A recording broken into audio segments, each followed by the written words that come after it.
Ngomong yang baik-baik saja deh. Tidak hanya dengan orang lain, dengan dirimu juga begitu. Buang kalimat-kalimat yang merendahkan diri. Dasar aku ini orang bodoh, dasar aku ini orang tidak pinter, dasar aku ini orang malas. Sudahlah, ganti kalimat yang lebih positif.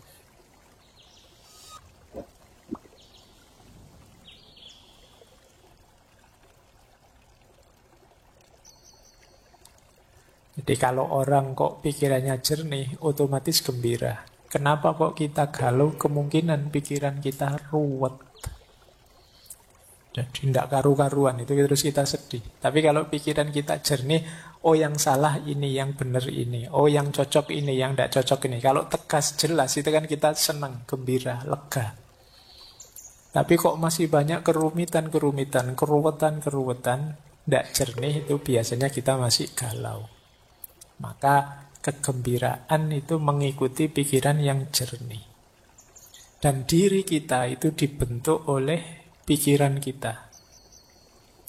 Kalau kalian menganggap, Pak, siapa sih saya ini? Saya ini orang rusak loh, Pak. Nah, kamu sendiri menganggap dirimu orang rusak. Itu kan berarti nanti ketika kamu menjalani hidupmu, kamu akan memposisikan dirimu sebagai orang yang rusak. Jadi kita adalah pandangan kita sendiri, pikiran kita sendiri tentang diri kita. Nah, teman-teman boleh flashback ke belakang ya. Selama ini saya itu orang kayak gimana sih? Itu kemungkinan besar berawal dari pikiran kita sendiri. Jadi, mungkin kalau bahasa jauhnya, tidak penting kamu ganteng beneran apa tidak.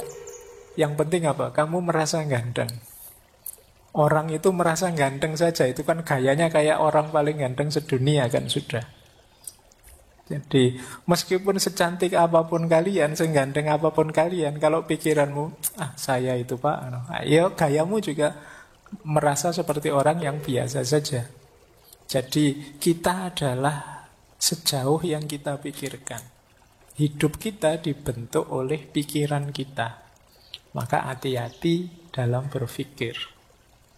Jangan berpikir yang aneh-aneh, yang rusak-rusak, yang kacau-kacau, karena itu akan jadi diri kita. Kalau ada peribahasa dalam bahasa Inggris yang isinya to know is to be. Tahu itu sama dengan menjadi sesuatu.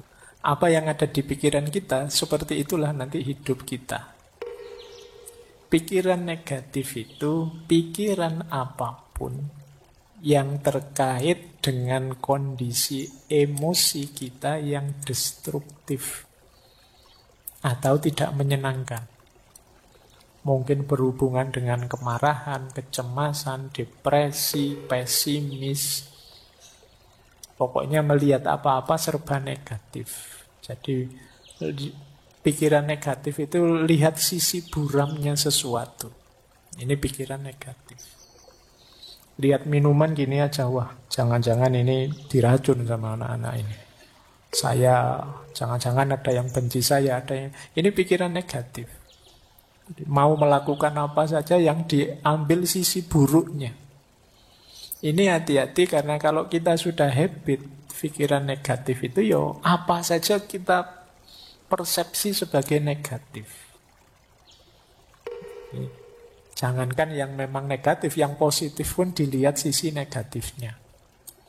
Ada orang tidak ke masjid, ngaku muslim kok tidak ke masjid, dasar. Nanti ada orang ke masjid, alah itu pencitraan. Alah, susah. Ada orang baik dibilang pencitraan, nanti apalagi orangnya jahat beneran. Jadi pikirannya selalu negatif. Nah, negative thinking itu sebagian besar pikiran negatif itu banyak yang tentang diri kita sendiri. Misalnya, aku ini memang orang yang gagal kok. Aku ini memang orangnya mengecewakan kok. Tidak ada orang yang sayang padaku. Semuanya benci padaku. Semuanya ingin memanfaatkanku saja. Nah, ini pikiran-pikiran negatif. Nanti ada orang nolong kita, wah kamu merendahkan aku ya, emangnya aku tidak bisa sendiri. Tidak ada yang nolong marah-marah, ini orang tidak ada yang punya empati semua dasar.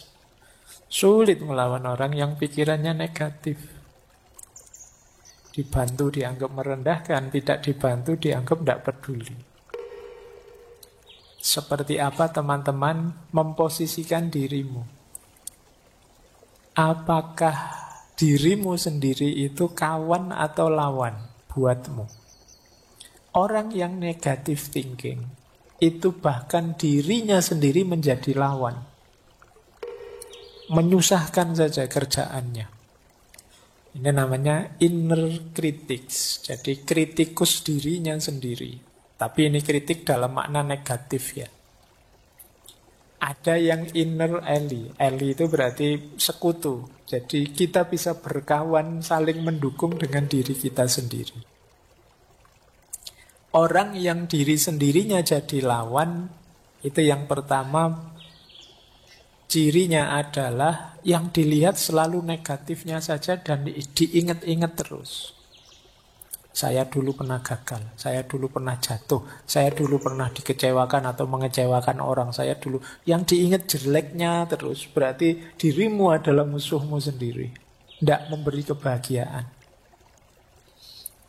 Ciri pertama itu. Ciri kedua, dirimu jadi musuh kalau engkau sibuk dengan komentar dari luar dan hanyut oleh komentar dari luar. Tidak jadi dirimu sendiri. Kamu jadi orang kayak orang bingung. Wah, kamu cakep loh kalau pakai baju warna putih. Besok pakai putih lagi. Nanti temennya yang satu bilang, oh enggak, kalau kamu itu lebih cakep kalau mau pakai baju warna hitam. Besok beli baju warna hitam dipakai lagi. Capek kamu kalau mendengarkan komentar dari luar. Loh, kalau dirimu tipe begitu berarti dirimu lawanmu sendiri. Jadi disibukkan oleh komentar pandangannya orang dari luar.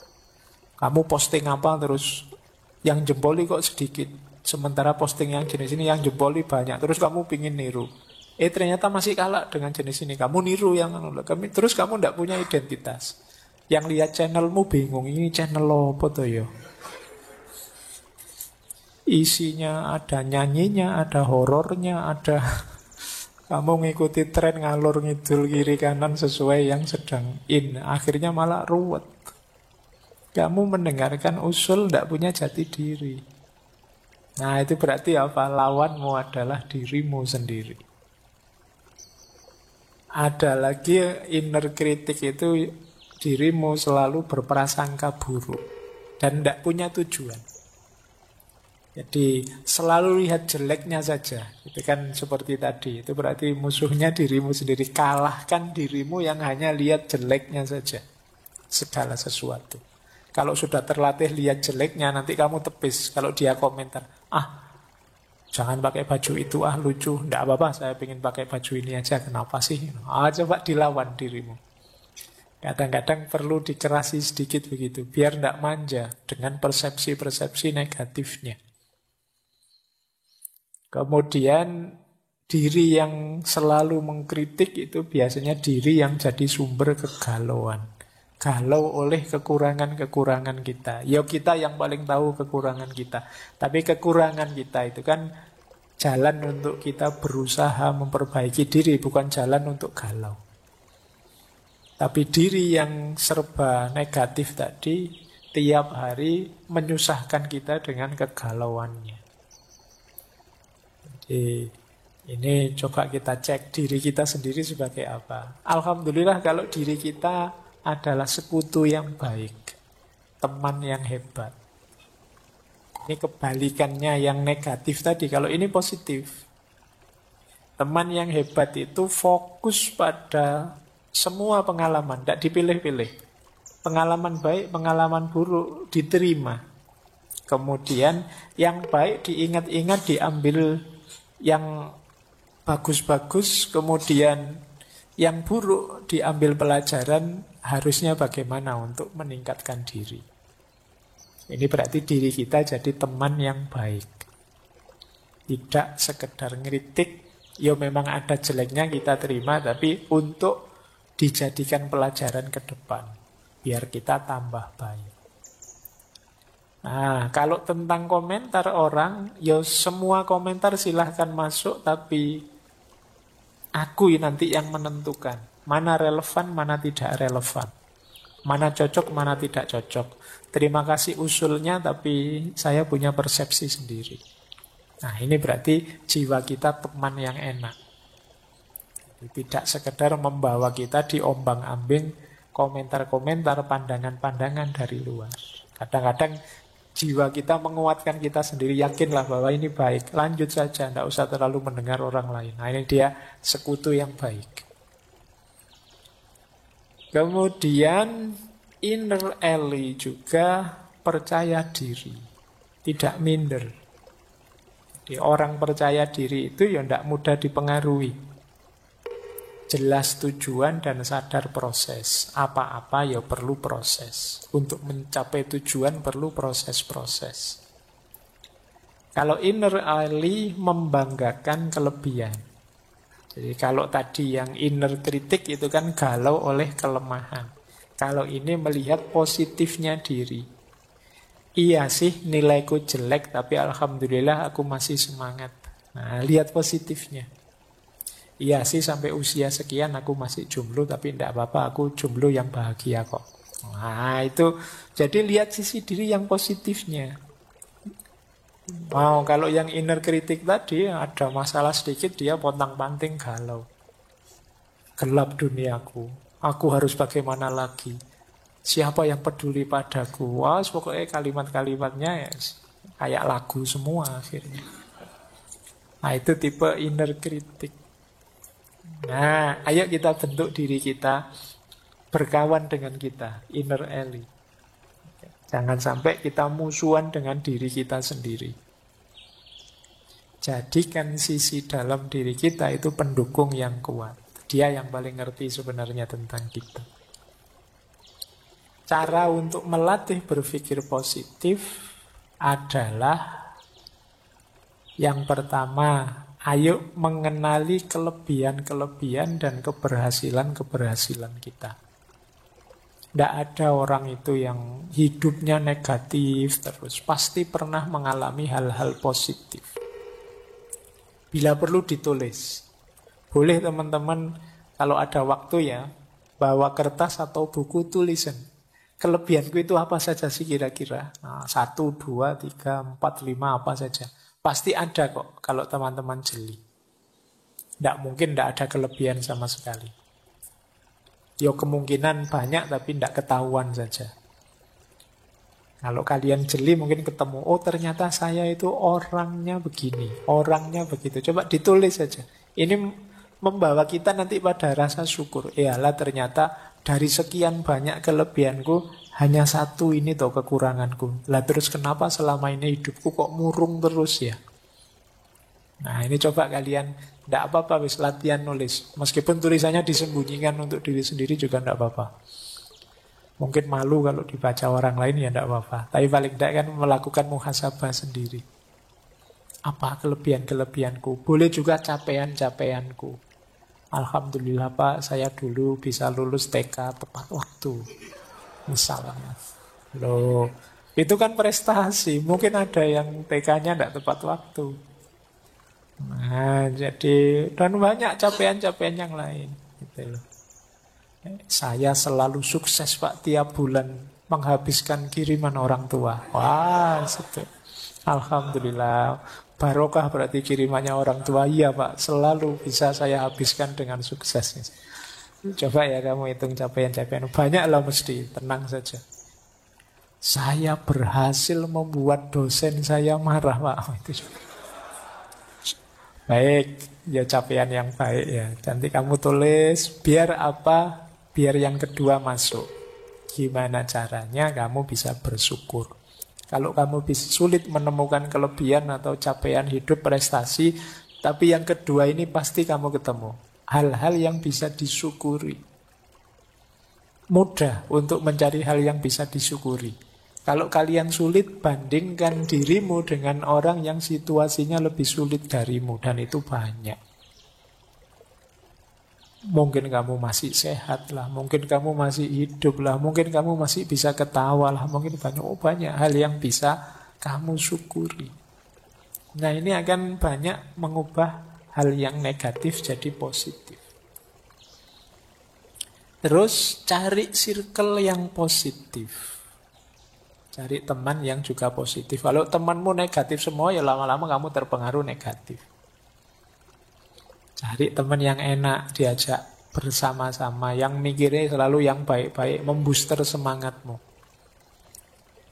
Kemudian pinter-pinter bikin afirmasi, self-talk yang positif. Ngomong yang baik-baik saja deh. Tidak hanya dengan orang lain, dengan dirimu juga begitu. Buang kalimat-kalimat yang merendahkan diri. Dasar aku ini orang bodoh, dasar aku ini orang tidak pinter, dasar aku ini orang malas. Sudahlah, ganti kalimat yang lebih positif. Daripada kamu marah misalnya, dasar aku orang malas, ganti kata dengan yang lebih positif. Ternyata aku ini orangnya penggemar rebahan. Tidak apa-apa kan, bukan kalimat yang negatif. Ternyata aku orang ini yang pintar luang misalnya. Ya nama lainnya males. Baik, jadi ini cari self-talk yang lebih positif. Biar pikiranmu juga positif. Jaga kesehatan tentu saja ya. Kalau kamu tidak sehat ya pingin sepositif apapun ya berat. Tapi kalau kamu sehat lebih mudah. Relax, humor. Hidup jangan kenceng terus, kaku terus. Ya ada guyonnya sedikit-sedikit, tapi juga jangan guyon terus. Relax saja, santai, nikmati, mengalir saja. Hidup itu mengalir saja, mesti ada humornya, banyak yang lucu. Hidup jadi tidak lucu karena kamu serius terus, kamu pegang terus dengan keras. Biarkan saja kamu nikmati setiap prosesnya, mesti beragam. Ada seriusnya, ada lucunya, ada. Hidup itu begitu karakternya. Kok hidup itu seragam? Kok ini rasanya humor terus, Pak? Ada yang tidak beres. Kamu berlebihan di situ. Atau kok serius terus, Pak? Ada yang tidak beres. Kamu ada yang berlebihan pasti. Secara natural hidup itu pasti ya ada naik, ada turun, ada serius, ada humor. Terus banyak belajar hal baru. Jadi banyaklah belajar tentang yang baru-baru. Yang baru ini menarik. Biar kamu tidak sibuk dengan pikiran-pikiran lama yang negatif. Nah, jadi setelah dibersihkan tadi, diisi dengan yang positif. Memulainya dengan hal-hal ini. Jadi, ini ya anak-anak muda ini kan sering bersentuhan dengan ini. Sesuatu yang membuat pikiran keruh, kotor. Bukan berarti ini tidak penting, tapi ada yang tidak boleh atau ada yang belum saatnya. Nah, pikiran-pikiran kotor ini mempengaruhi kita. Agar kita tidak terjebak di pikiran-pikiran yang kotor, ayo digusur pikiran ini. Orang Jawa menyebutnya utek ngeres. Pikirannya gitu-gitu dulu. Kalau utek itu ngeres, pikiran itu kotor, ya seperti saya bilang kacamata tadi dulu, melihat kemana-mana, ya bayangannya orientasinya ke situ. Tidak peduli situasi apa yang dibunyikan itu. Nah, untuk menggusur pikiran yang kotor ini, pertama ayo dikenali dan dihindari pemicunya. Aku itu biasanya terjebak di situ. Hal-hal yang tidak bersih itu lewat jalur apa? Oh iya Pak, saya kalau buka medsos yang ini itu loh, buka situs ini itu sering ditawari gitu-gitu. Penasaran ya Pak, kamu malah penasaran. Kenali terus hindari. Penasaran tidak apa-apa, tapi terus di rem. Anda tidak apa-apa lah. Dan tidak usah bikin alasan-alasan. Pak, ini dalam rangka pendidikan, Pak. Biar saya besok bisa, Pak. Nah, kamu tidak pakai gitu, mesti sois. Pasti bisa. Dulu si mbahmu juga tidak melihat gitu-gitu, juga anaknya banyak. Jadi, tidak tuh. Kamu bikin alasan saja. Aspek pendidikan nanti ada caranya sendiri. Tidak dengan cara kamu menjajani matamu, menjajani pikiranmu dengan hal-hal yang kotor. Kenali dan hindari. Kemudian kok terpaksanya ketemu. Saya nggak ingin loh Pak, tiba-tiba yang melihat saja ketemu. Abaikan. Jangan jangan dianggap penting. Mau hadir saja, tapi terus lewat kok. Jangan kita eman-eman di dalam dulu, enggak, jangan. Diganti fokus, cari yang lain, mikir yang lain, tinggalkan. Jadi kalau memang terlanjur ke situ, jadi ini untuk melatih jiwamu, karena ya kalau dimanjakan terus kamu tidak bisa keluar dari situ. Kalau memang berat ibadah, kamu boleh, Pak, susah Pak menghilangkan bayangan-bayangan, sudah nempel di kepala saya Pak. Padahal melihatnya itu zaman saya SMA loh Pak, tapi masih ada gambarnya di sini. Ibadah, hanya ngaji, sholat, apalah yang berhubungan dengan mobilitas vertikalmu. Mungkin kamu pikir, jadi makanya saya pakai istilah menggusur. Menggusur itu yang sudah ada biar tidak dapat ruang, karena kamu memasukkan banyak hal baru yang positif. Jadi hal negatif yang ada di kepala biar tersingkir. Nah, ibadah boleh bagus. Atau Pak, saya itu sudah ngaji Pak, yang sholat, tapi pas sholat itu lupa bayangannya masih di situ. Bisa saja kan begitu, saking terus pikiran. Ya boleh pakai olahraga, coba olahraga. Jadi olahraga lebih positif. Kamu berkeringat, karena kamu keluar, biasanya nggak mikir ke situ-situ sudah kalau olahraga. Ya kelemahan sebagian besar teman-teman yang biasanya males olahraga. Olahraganya hanya pas semangat saja. Dan itu pun nggak mesti muncul seminggu sekali. Biasanya kamu lebih suka santai-santai, rebahan, main game. Saya yang olahraga jarinya saja, main HP. Coba berkeringatlah untuk menggusur ini pikiran-pikiran kotor ini. Mungkin kamu lari, ya, kamu bulu tangkis, atau sepak bola itu, kamu sudah tidak mikir ke situ sudah. Atau kembangkan hobi yang positif. Asik dengan apa gitu, coba yang positif ya. Bukan yang saya daripada lihat video, bikin video sendiri saja Pak. Itu muncul itu. Udah ya apa lah, hobi-hobi positif. Aku latihan nulis untuk melihara kucing apa gitu. Iya, jadi pikirkan hal yang positif. Atau cari kesibukan yang positif, atau cari circle yang positif, cari teman-teman yang positif. Wah, saya daripada ngeres-ngeres, saya nyari temannya udah ngeres. Podo sing dibahas yo itu lagi. Poso-poso yang masih tega bahas yang itu lagi. Memang isi pikiranmu tidak jauh-jauh dari situ. Ayo cari circle yang positif. Yo cari teman yang sering astagfirullah itu ya, sering astagfirullah kamu ingat yang istighfarnya banyak biar kamu sadar. Baik ya, coba deh kamu latih, karena pikiran itu tergantung dengan apa kamu biasakan, dengan apa kamu sibukkan. Ya kalau kamu sibuknya ke situ-situ terus, ya dia akan terdistraksi ke situ terus. Ada banyak hal yang menarik selain itu. Kalau yang aspek kekotoran ini kan sifatnya insting sebenarnya. Kamu tidak perlu terlalu fokus ke situ, toh akan muncul-muncul sendiri. Tidak perlu dipancing-pancing juga keluar sendiri kalau itu. Makanya ayo digusur yang kotor-kotor ini dengan aktivitas-aktivitas positif tadi. Ini perlu latihan ya, dibiasakan. Apalagi di usia-usia kalian ini, kalau Rasulullah sih menyarankannya anak-anak muda yang sudah mampu, sudah ingin menikah tapi kok tidak punya kemampuan, ya kalau bisa ya puasa. Jadi puasa itu bisa jadi benteng. Tapi puasa yang serius ya, bukan yang puasa. Kan banyak itu yang menghabiskan puasa Pak, saya sambil nonton drama Korea, menghabiskan waktu puasa sambil nonton apa ya cuma dapat laparnya. Puasa yang serius, karena puasa yang serius itu menghasilkan daya tahan dari godaan. Itu di antara rahasianya puasa.